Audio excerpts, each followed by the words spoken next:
नमस्कार साथियों, हिंदी स्टेनो बढ़ोत वाले चैनल में आपका हार्दिक स्वागत है। आज के डिक्टेशन रामधारी गुप्ता खंड 2 से प्रतिलेखन संख्या 141 90 वर्ड पर मिनट की स्पीड से होगी।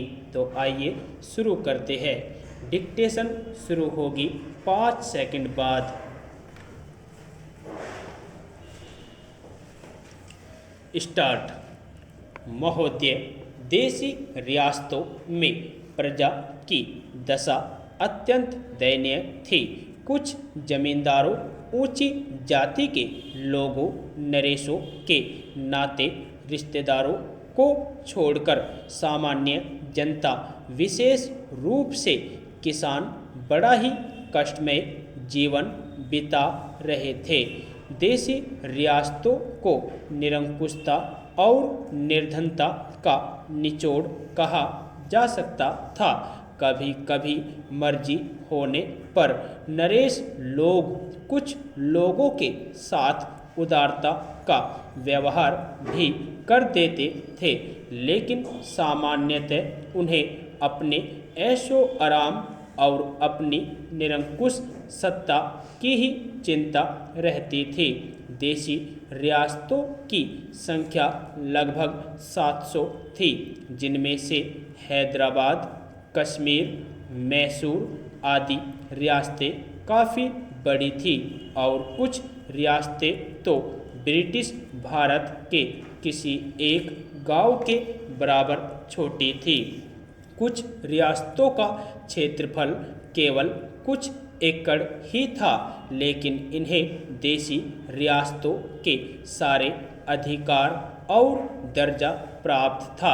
इन नरेशों के अधिकार एक समान नहीं थे।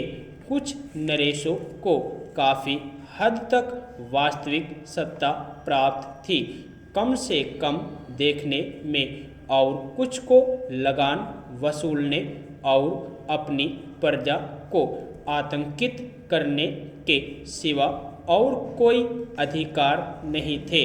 इस हालत के लिए देशी नरेशों को ही अकेले दोषी नहीं ठहराया जा सकता।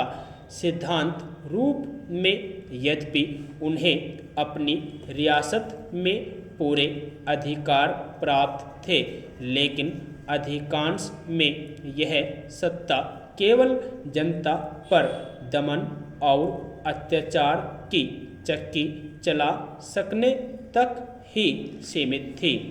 यदि वे प्रजा की दशा सुधारने या उसे किसी प्रकार का प्रातिनिधिक प्रशासन देने की कोशिश करते भी थे, तो दिल्ली की राजधानी में बैठा सम्राट का प्रतिनिधि वायसराय या उन रियासतों में बैठा उसका एजेंट उन्हें वैसा करने से रोक देता था।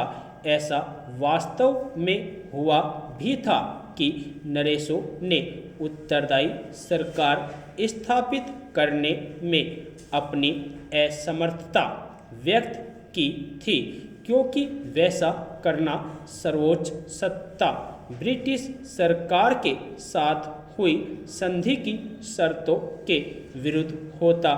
वस्तुतः वायसराय केवल संधि की शर्तों की सीमा में ही रह कर अपने अधिकारों का प्रयोग नहीं करता था। जब बरार को लेकर कुछ विवाद उत्पन्न हुआ था, तब लॉर्ड रीडिंग ने यह बात निजाम को अच्छी तरह समझा भी दी थी। यह कहना बहुत हद तक ठीक होगा कि असली सत्ता विभिन्न रियासतों में नियुक्त भारत के एजेंटों या रेजिडेंटों के हाथ में होती थी, और इन लोगों को भारत सरकार के पॉलिटिकल डिपार्टमेंट की सलाह के अनुसार चलना पड़ता था। एजेंट या रेजिडेंट की सहमति के बिना किसी नरेश के लिए जनता की भलाई के लिए कोई कदम उठाना संभव नहीं था।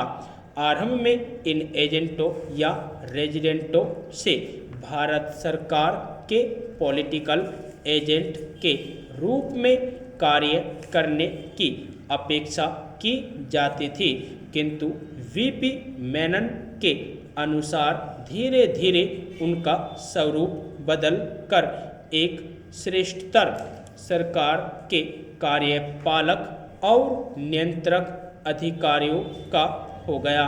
सरकार ने इन रियासतों का उपयोग उन गंदगी जमा करने वाले गड्ढों के रूप में किया जिसमें शेष भारत का संचित दुख दर्द बहकर जमा हो सकता था। 1920-21 तक रियासतों में कोई राजनीतिक गतिविधि नहीं होती थी। यदि आपको डिक्टेशन अच्छी लगी हो तो हमारे चैनल को सब्सक्राइब करें तथा वीडियो को लाइक व शेयर भी करें। धन्यवाद।